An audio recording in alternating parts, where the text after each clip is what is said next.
So there I am, in the middle of an intense brainstorming session in the Ideas Factory / pub, and over cigarettes and alcohol, my script guy dared me to review Rocketman with no fewer than 30 other British pop song titles seamlessly woven into it. After polishing off my champagne supernova cocktail, I decided, who wants to live forever? Now, as I'm under pressure to hit my deadline and not feeling too clever, I'm wondering if we should have imagined a different challenge.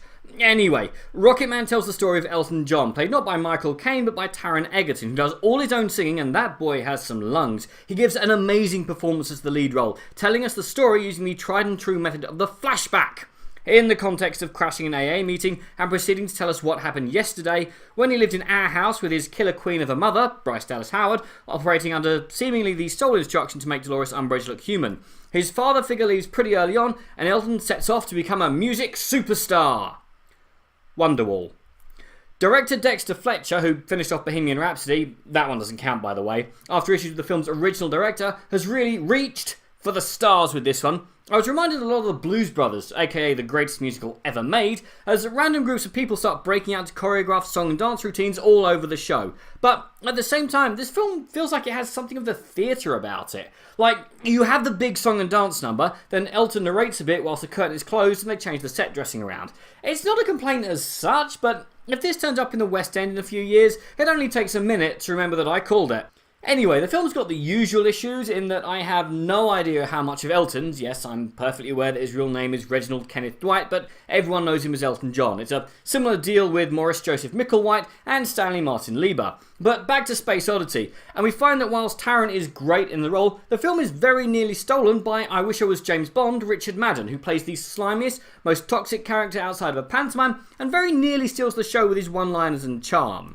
Another thing this film has over Bohemian Rhapsody, still doesn't count as I'm talking about the horrifyingly overrated film, is that this, well, it actually feels like a film instead of a product designed to sell a brand. We see Elton under pressure, living the life of a rock and roll star, which whilst it's debauched and hedonistic, looks horrifying and empty. We see Elton, days after a cardiac arrest, being forced to perform on stage by Madden, who seemingly lives by the phrase that the show must go on.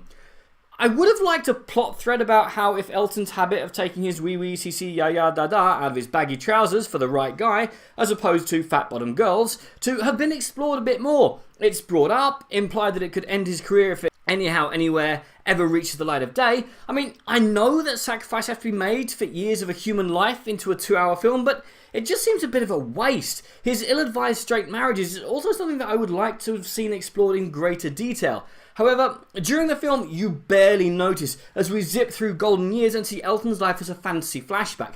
It puts a smile on your face, and a hell of a lot of his songs sound amazing, even if they weren't the soundtrack to much of my younger years. No way was I trusted with the Radio Gaga dial when I was a kid.